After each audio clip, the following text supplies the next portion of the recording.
There's no key to success, but the key to failure is trying to please everyone. So just do you. I always try and put myself in situations, like I've always tried to make records that I want to listen to. Like people always say, do you make music for your fan base? And I go, no. Like if I made music for my fan base, like I wouldn't be happy. I'd be making music to appease someone else. The reason I create music and play music is essentially to make myself happy. I feel like that's why anyone creates. You might never be the best at something, but you can always work harder than someone who is the best. I came into an industry where I am not the most talented person in my industry, but I know I can outwork everyone because that's the one thing I can do.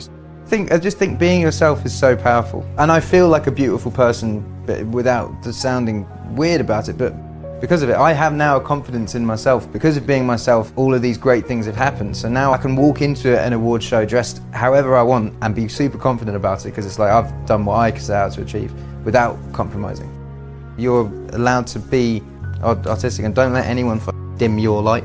Like you should always shine as bright as that. But it's about instilling confidence in people. And I think me having success, I can say to her, look, I was really weird and I've managed to have success, so if you just carry on doing you, you're going to have the same thing. If you fail, you've not lost anything. And if you achieve and make it good, the possibilities are endless. Everything leads up to a point and there's steps that you have to take, basically, and just remind yourself of the steps. Should I do this? Should I not do this? I'm just going to experience it. Of course I'm insecure. Everyone I know is insecure. I think successful people are overly insecure because you have people kind of poking holes in you the whole time. I think because most men that I know are insecure, but for fear of being called a precious little snowflake would never say anything. And my dad always said to me, like, if you don't need to get a degree to do a job, then go out and experience it. Like, you know, if you want to be a doctor, go and get your grades and stuff, but if you want to be a musician, your education is going to come from doing shows, writing songs, practicing, meeting people, networking. So just start off as early as possible and do that. Theory about the 10,000 hours theory. When I first started out, I saw Damien Rice in concert. I mentioned it in a song. I said, I won't stop till my name's in lights, Stadium Heights with Damien Rice. And literally, like, I watched him and was like, I want to do that one day.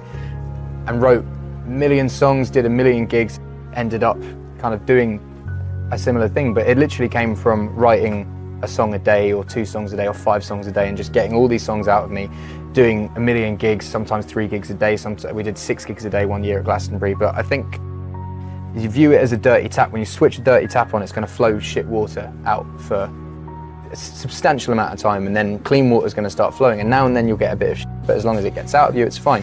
So with songs, you're going to write shit songs at the beginning. You are. My songs were terrible. My raps were terrible. Like, I've listened to it the other day, it's awful. But I got it out of me, and the more and more you write, the more and more you experience, and then you start flowing clean water, and songs start getting better and better and better, and when you're on a good streak, you're writing good songs, now and then you're going to write a shit song, and that song is out of you and you can move on. And it's the same with gigs. Like, you will always play bad gigs at the beginning. That's what you need to do, and then the more gigs you do, the better you'll get. Now and then you'll have a shit gig, but that's all right because you've got it out of you and you've experienced it. So I just say the more and more you can do, you put in your 10,000 hours, write as many songs as possible, gig as much as possible, always be nice to people, because that is how the music industry works now. It doesn't work on who's the best, it works on who's got the best music and who's the nicest. The key is not to be swept up. I'm an artist, but I'm still a human being. I'm not a pop star. You know, I'm still a normal guy that grew up in the countryside, and as all my friends are still the same. I drive a Mini Cooper, I shop in the same supermarket. I feel like the moment you lose that, you start losing your audience, because people can't relate to you. So you just have to be human. When people say artists are born with talent, you're not. You have to really learn and really practice it. I've always had an ethos of just working harder than anyone else that I admire and respect, and trying to portray and be nice. My dad always told me, choose someone you admire and work harder than them and be nicer than them. I don't know, there's a few things, but someone said something to me the other day when I was in the studio, and he said, dare to suck, which I thought was a really, really good thing, where you're not afraid to fail. I think that's a really good thing for a musician to have. So yeah, dare to suck, basically. I want to stress the point that it's not, stuttering is not is not a thing you have to be worried about at all. And even if you have quirks and weirdness, you shouldn't be worried about that. The people that I went to school with were the most normal and were the coolest when we grew up. Like I was telling Emily earlier that one of the cool kids from school now does my plumbing. So that's that's a fact.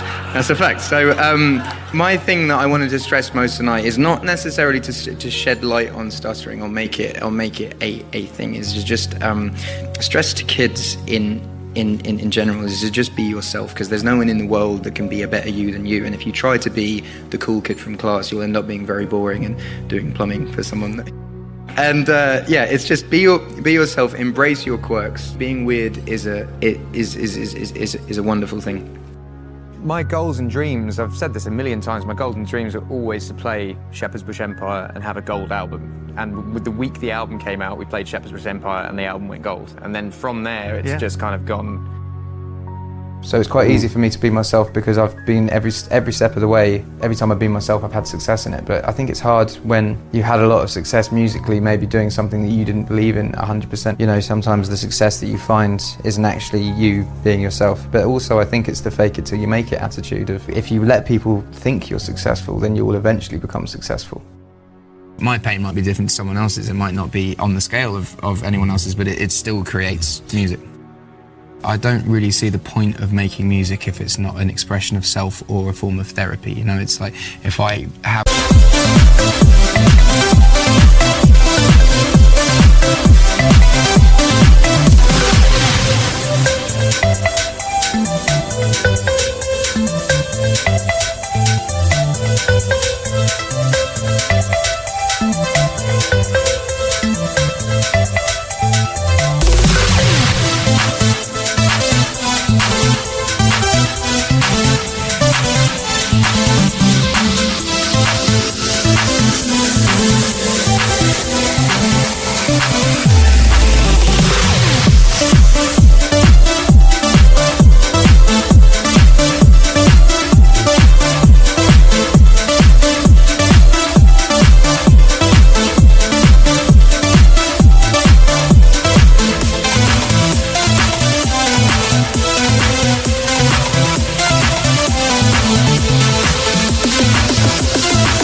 Bad day, I want to write a song.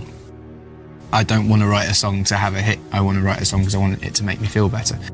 When you're angry with something, you write either an email or a letter to that person, and then you just write everything down and then you don't give it to them. It's just about getting it out, and it just makes you feel better. You have it, you read it, you rip it up, you're done. All creatives are prone to real ups and downs because you have a part of your brain that you open to write a song that you let these really personal emotions out to write the song, but then that part doesn't close sometimes, so you are just you feel so much and you are up and down and up and down, and my highs are really high but my lows are really, really low, and I got really low and realized that the thing that made me happy was writing songs and getting those feelings out again.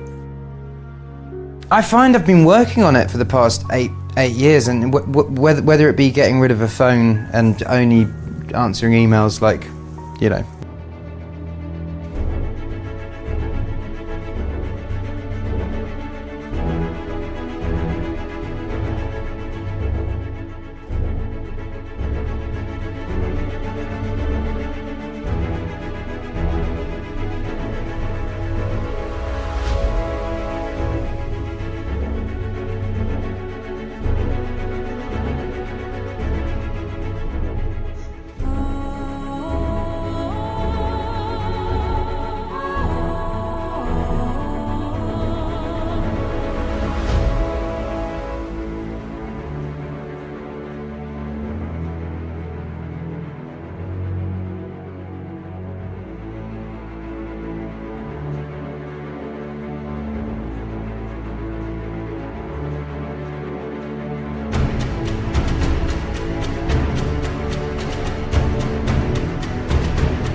twice a day, or whether it's like cutting down my friendship group to the bare minimum just so I trust everyone, or whether it's living in the countryside in the middle of nowhere and kind of closed off a bit from reality. I think all of these little things are in place to protect this, my mind, and it's all working, I think.